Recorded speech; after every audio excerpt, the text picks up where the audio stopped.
Hi everyone, welcome back to my channel knowledge tales. आप सभी का बहुत बहुत स्वागत है। आज हम करेंगे क्लास 6 की ज्योग्राफी का लास्ट चैप्टर, जो कि है chapter number 6, major landforms of the अर्थ।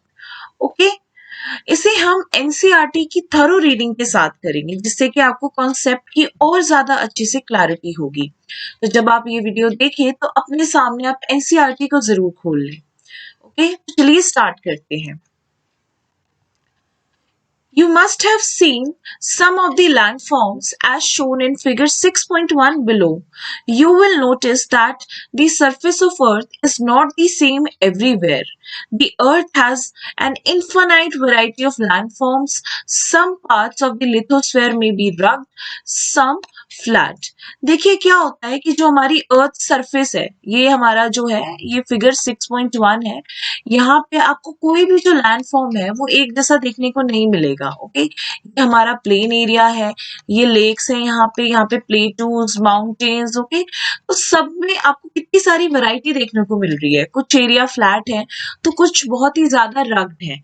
ठीक है, तो ये क्यों होता है, इनके पीछे भी फिनोमिनाज हैं जिनको हम स्टडी करेंगे। Okay, These landforms are result of two processes। ठीक है, दो प्रोसेसेस हैं, internal processes and external processes. उनकी वजह से ये लैंडफॉर्म्स हमारे बनते हैं। You will be amazed to know that the ground you are standing on is slowly moving। Okay, जो ग्राउंड है वो धीरे धीरे मूव कर रहा है। ठीक है, टेक्टोनिक प्लेट्स हैं, ठीक है, उनकी मूवमेंट होती रहती है। Then within the earth a continuous movement is taking place.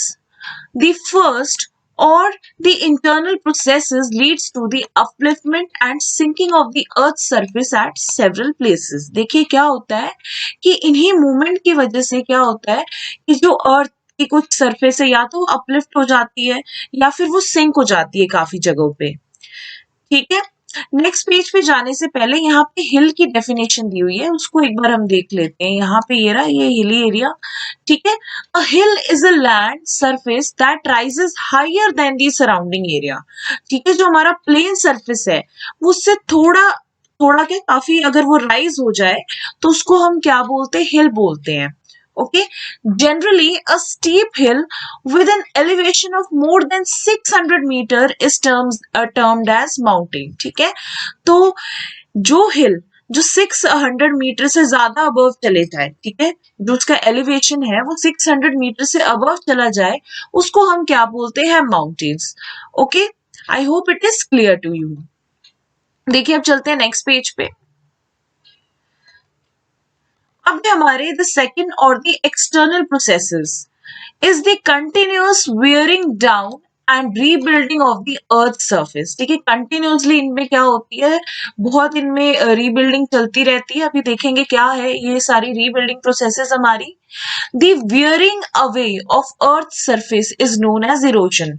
तो जो अर्थ की जो ऊपरी सतह होती है बेसिकली, वो क्या होती है, उसमें किसी ना किसी वजह से सॉइल कभी इधर हो जाती है, कभी कहीं विंड, इसके कई सारे रीजंस है, अभी उनको हम पढ़ेंगे। विंड हो गया, वाटर हो गया, उसकी वजह से जो हमारी सॉइल की जो ऊपरी सतह है, ठीक है, वो वहां से डिस्प्लेस हो जाती है। तो उस फिनोमेना को हम क्या बोलते हैं, इरोजन बोलते हैं। Okay, the surface is being lowered by the process of erosion. अब वो देखिए, वो जो ऊपरी सतह है वो बार बार वहां से हट रही है, तो वो क्या हो रहा है, वो सरफेस हमारा नीचे की तरफ जा रहा है।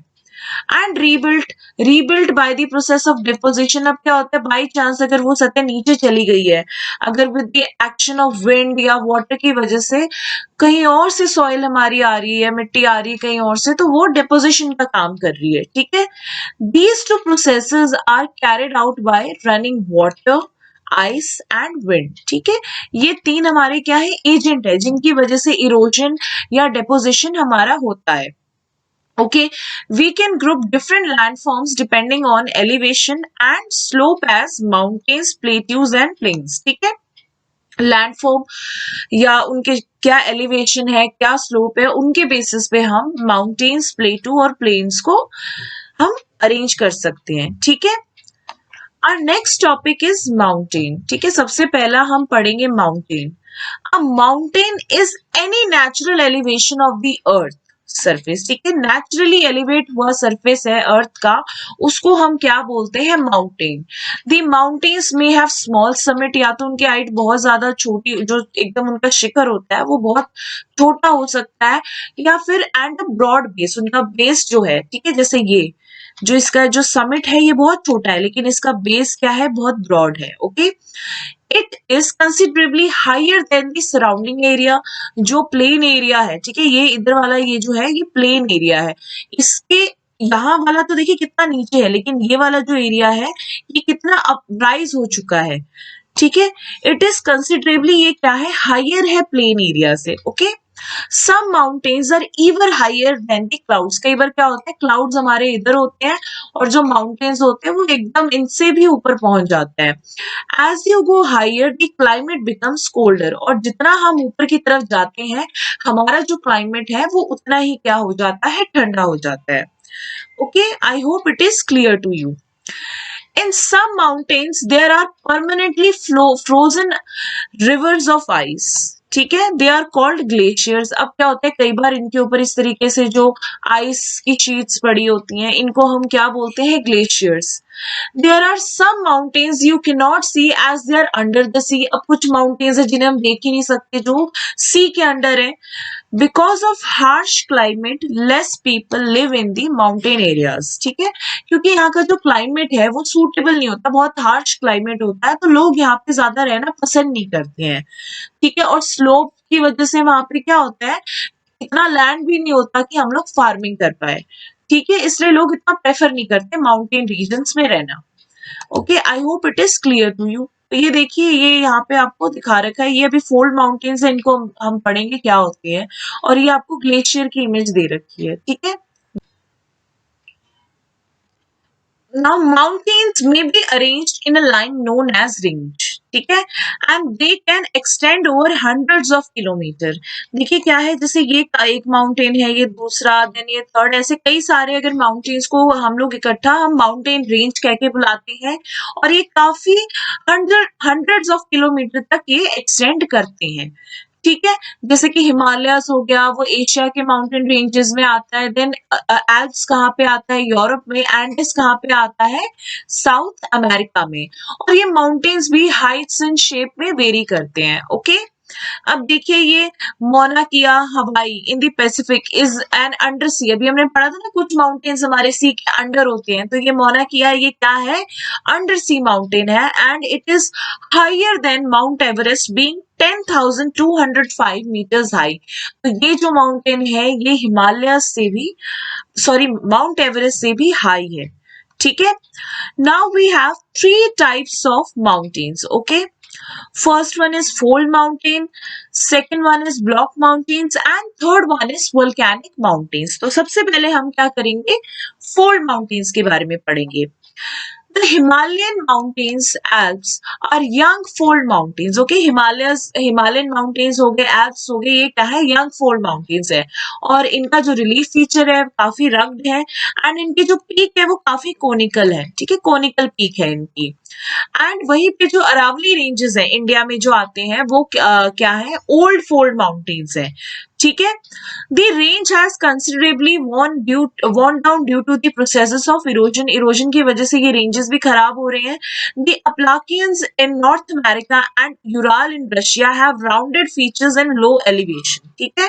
ये जो अपलाकियन माउंटेन्स है नॉर्थ अमेरिका में एंड यूराल है जो रशिया के अंदर, इनके फीचर्स काफी अलग है, थोड़े राउंडेड है और इनका एलिवेशन भी कम है, and they are old fold mountains, okay. तो आपको ये लर्न करना है कौन से यंग में आते हैं एंड कौन से ओल्ड में आते हैं, okay. Now we have block mountains. Block mountains are created when large area are broken and displaced vertically, ठीक है।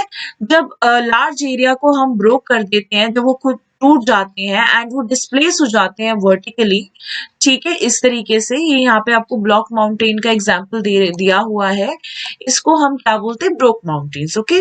दी अपलिफ्टेड, अब ये जो ऊपर की तरफ जा रहा है ये क्या है, हमारा हॉर्स्ट है, और जो नीचे की तरफ है इसको बोलते हैं ग्रेबल। अब इसका एग्जाम्पल कहाँ पे मिलेगा, कहाँ पे देखने को मिलेंगे हमें ये ब्लॉक माउंटेन, सबसे पहला है Rhine valley and Vosges mountain in Europe are example of such mountain system. ठीक है बच्चों, I hope it is clear to you. Now, our third mountain range is volcanic. ठीक है, third type of mountain is volcanic mountain. So, volcanic mountains are formed due to volcanic activity. ठीक है, जो भी volcanic activity होती है उसके बाद जो भी mountains हमारे बनते हैं उनको हम क्या बोलते हैं? volcanic mountains. तो उसके example हमारे पास क्या है? माउंट किलिमंजारो जो कि है अफ्रीका में एंड माउंट फ्यूजियामा जो कि है जापान के अंदर. ओके, अब देखिए माउंटेन्स की भी क्या कैसे ये हमारे लिए यूजफुल है. They are the store house of water. Okay, ये एज अ वाटर का स्टोर हाउस के तौर पे काम करते हैं. And many rivers have their source in the glaciers in the mountain. और कई सारे रिवर्स है जिनके सोर्स कहाँ से है? ग्लेशियर से. Reservoirs are made and the water is harnessed for the use of people. ठीक है, रिजर्वॉयर्स बना देते हैं ना डैम्स के पर्पस के लिए. एंड पानी है जो लोगों के लिए भी हमें यहीं से मिलता है.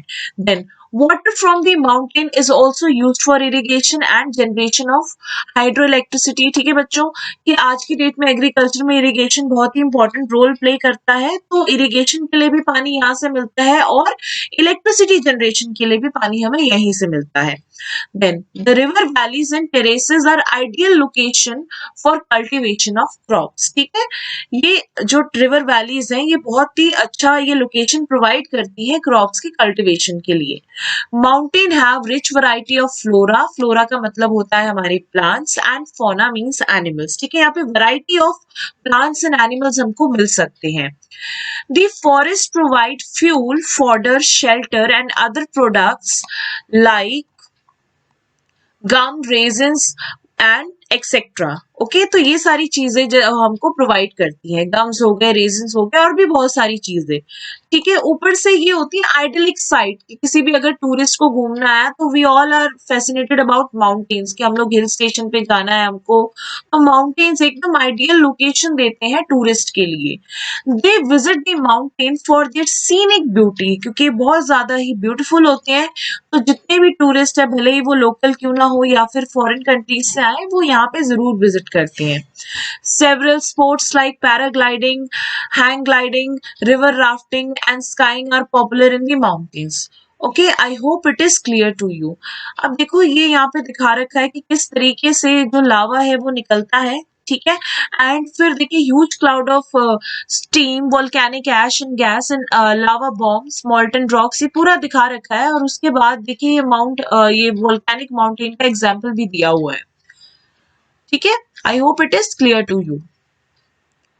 Next we have plateaus. Okay. A plateau is an elevated flat land. It is a flat topped tableland. जिस तरीके से हमारा टेबल होता है ना, उस तरीके से ही हमारे क्या होते हैं? प्लेट्यूज होते हैं. ठीक है, ये एकदम माउंटेन्स और प्लेन्स के बीच का जो आता है ना, उसको हम बोलते हैं. ना तो ये ज्यादा नीचे की तरफ होते हैं, ना ही ज्यादा ये माउंटेन्स की तरह हाई होते हैं. ठीक है, अब प्लेटो में है वन और मोर साइड्स विथ स्टीप स्लोप. इसकी एक या एक से ज्यादा जो साइड्स होती हैं वो स्टीप स्लोप्स होती हैं. ठीक है, the height of plateaus often vary from few hundred metres to several thousand metres. तो कुछ 100 मीटर से लेकर 1000 मीटर्स तक इसकी हाइट वेरी करती है. ओके, प्लेटूज लाइक माउंटेन्स में बी यंग और फोल्ड. ये भी माउंटेन्स की तरह या तो यंग हो सकते हैं या तो फोल्ड हो सकते हैं. अब जैसे कि डेक्कन प्लेटू है इंडिया के अंदर, वो क्या है? One of the oldest plateaus के अंदर आता है. And east African प्लेटू in Kenya, Tanzania and Uganda and the western plateau of Australia are the examples. The Tibet plateau is the highest plateau in the world with a height of 4000 to 6000 meters above the main sea level. ठीक है, तो ये आपको plateaus के example दे रखे जिसके अंदर से जो तिब्बत प्लेटू है वो हमारा हाईएस्ट प्लेटू है वर्ल्ड में. Okay, I hope it is clear to you. Now, plateaus are very useful because they are rich in mineral deposit. यहाँ पे कई सारे मिनरल डिपॉजिट्स हमको मिल जाएंगे. As a result, many of the mining areas in the world are located in the plateau areas.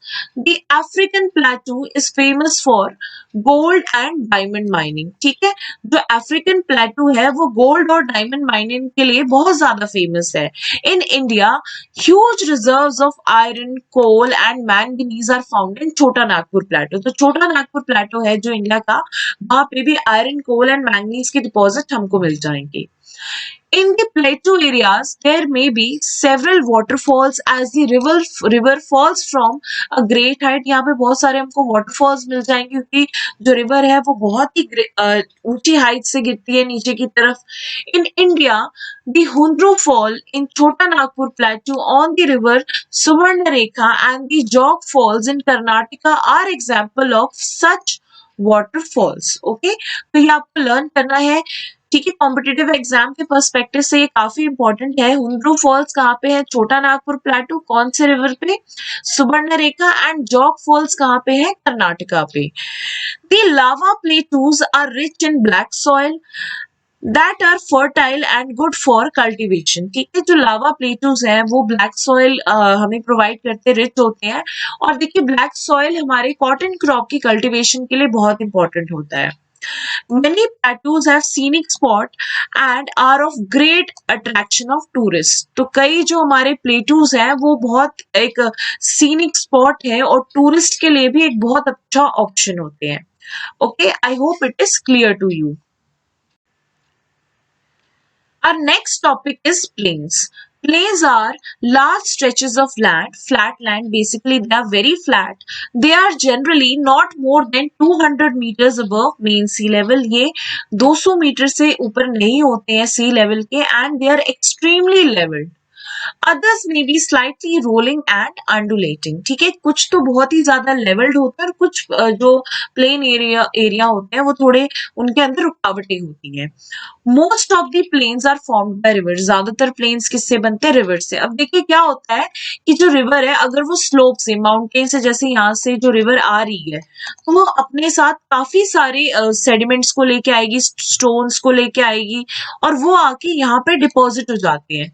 ठीक है, और इन deposition की वजह से ही हमारा प्लेन बनता है. Okay, I hope it is clear to you. Generally plains are very fertile. Plains बहुत ही ज्यादा फर्टाइल होते हैं. Construction of transport network is easy. Transportation का जो यहाँ पे कंस्ट्रक्शन है वो बहुत इजीली हो जाता है. Thus, these plains are very thickly populated regions of the world. और इसी वजह से कि एग्रीकल्चर के लिए भी सूटेबल है, ट्रांसपोर्टेशन नेटवर्क अच्छा है, ये काफी ज्यादा पॉपुलेटेड एरियाज में आती हैं. Some of the largest plains made by the rivers are found in Asia and North America. For example, in Asia, these plains are formed by the Ganga, Brahmaputra in India and Yangtze in China. ठीक है, तो basically जो plain areas हैं, ज्यादातर world के जो plain areas है वो हमें एशिया और नॉर्थ अमेरिका में देखने को मिलेंगे और गंगा ब्रह्मपुत्र रिवर इंडिया में और यांगत्से चाइना में. ठीक है, इन रिवर्स की वजह से प्लेन हमारे फॉर्म होते हैं. Okay, plains are the most useful areas for human habitation. There is great concentration of people as more flat land is available for building houses as well as for cultivation. Because of fertile soil, the land is highly productive for cultivation. ठीक है, ये जो areas होते हैं ये बहुत ही ज्यादा सूटेबल होते हैं ह्यूमन पॉपुलेशन के लिए. क्यों? क्योंकि यहाँ पे जो एरिया है सूटेबल होता है घर बनाने के लिए, कल्टीवेशन के लिए, लोगों को फर्टाइल सॉइल भी मिल जाती है. तो सभी के लिए जो प्लेन है वो सूटेबल है रहने के लिए. ओके, इसी वजह से ये थिकली पॉपुलेटेड रीजन्स के अंदर आता है. In India too, Indo-Gangetic plains are the most densely populated region of the country. आप जब इंडिया का मैप देखेंगे तो उसमें ज्यादातर जो पॉपुलेशन है वो इंडो-गैंजेटिक प्लेन्स के पास ही रहती है और प्लेन्स के इन्हीं फीचर्स की वजह से. Okay, I hope it is clear to you. Next, landforms and the people. Okay, Humans have been living on different kinds of landforms in different ways. ठीक है, हम लोग रह रहे हैं जैसे कुछ लोग माउंटेन्स में भी रहते हैं, कुछ प्लेटूज में, कुछ प्लेन्स में. Life is difficult in mountainous area. Plain provide much better conditions. It is easy to grow crops, build a house and a road in a plain than a mountain. ठीक है, जो mountainous region होता है, area होता है, वहां पे life बहुत ज्यादा डिफिकल्ट होती है. अगर हम कंपेयर करें प्लेन एरिया से, तो वहां पे मच बेटर कंडीशंस होते हैं. आप क्रॉप्स को ग्रो कर सकते हैं. ट्रांसपोर्टेशन में आपको इजी उसमें बहुत इजी होता है कंस्ट्रक्ट करना. घर आप इजीली बना सकते हैं. ठीक है. Can you point out some differences in the way people live on different kind of landforms? Sometimes natural calamities such as earthquake, volcanic eruption, storms and flood cause widespread spread destruction. अब देखिए क्या होता है कि natural calamity आ गई, कोई earthquake आ गया, flood, volcanic eruption, इनकी वजह से बहुत ज्यादा डिस्ट्रक्शन हो जाता है. And there is huge loss of life and property. ठीक है, जान और प्रॉपर्टी का काफी नुकसान हो जाता है. By creative awareness about such incidences we may lower the risk. अब क्या है कि हम अगर लोगों में जागरूकता फैलाएं, अवेयरनेस लेके आए कि इन सारी सिचुएशन को कैसे टैकल करना है, तो इन रिस्क को लोअर किया जा सकता है. You may find out from your surrounding in how many ways we use the land and water. किस तरीके से हम land और water को use करते हैं. Quite often we use the land in a wasteful manner. For example, constructing house on a fertile land. हम मतलब एक उपजाऊ जमीन को waste में उसको convert कर देते हैं. जैसे हमने वहां पे क्या कर दिया, घर construct कर दिया. Similarly हम क्या करते हैं, garbage इधर उधर फेंक देते हैं, पानी में फेंक देते हैं. देखिए polluted river दिखा रहा है कि कितने गंदे तरीके से ये रिवर हमारी पल्यूट हो रखी है. ठीक है. उसके बाद क्या है कि जो ये नेचर है ना, ये हमें एक गिफ्ट के तौर पे हमें मिला है, लेकिन हम अपने केयरलेस नेचर की वजह से इसको पल्यूट कर रहे हैं. और इनडायरेक्टली क्या हो रहा है, ये सारी चीजें हमें ही नुकसान पहुंचा रही है. ठीक है. The available land is not only for our use, it is our duty to leave the earth a better place for the future generation as well. देखिए एक टर्म आती है, मैं भी आपको बता देती हूँ, सस्टेनेबल डेवलपमेंट. उसमें क्या होता है कि अगर हम कोई भी चीज यूटिलाइज कर रहे हैं, तो हमें हमारे फ्यूचर जनरेशन को सोचकर उसको यूटिलाइज करना चाहिए. ठीक है. अगर हम उसको यूटिलाइज कर रहे हैं, तो हमारी ड्यूटी है कि हम एक बेटर प्लेस बनाएं अर्थ को हमारे फ्यूचर जनरेशन के लिए. ठीक है. तो इसी चीज को दिमाग में रखते हुए इंडिया में एक स्कीम स्टार्ट की गई थी, स्वच्छ भारत मिशन. ये स्टार्ट हुआ था, इसका लॉन्च हुआ था 2 अक्टूबर 2014 महात्मा गांधी जी के बर्थ एनिवर्सरी पर. ठीक है. और ये आज भी चल रही है और इसने काफी अच्छा काम भी किया है. Okay, I hope it is clear to you. ठीक है. तो ये सब आप देख सकते हैं किस तरीके से लैंड फॉर्म्स हैं. यहाँ पे ये लोग रिवर राफ्टिंग कर रहे हैं, किस तरीके का टेरीन यहाँ पे दे रखा है. तो इसके साथ आपका जो है ये चैप्टर फिनिश होता है. एंड आई होप आपको ये समझ आया होगा. अगर आपको कोई भी क्वेरी है तो प्लीज कमेंट सेक्शन में लिखिए. और आपको अगर ये वीडियो पसंद आया है तो लाइक, शेयर, सब्सक्राइब जरूर कीजिएगा. और मिलते हैं आने वाली वीडियोस में. Thank you. Keep watching.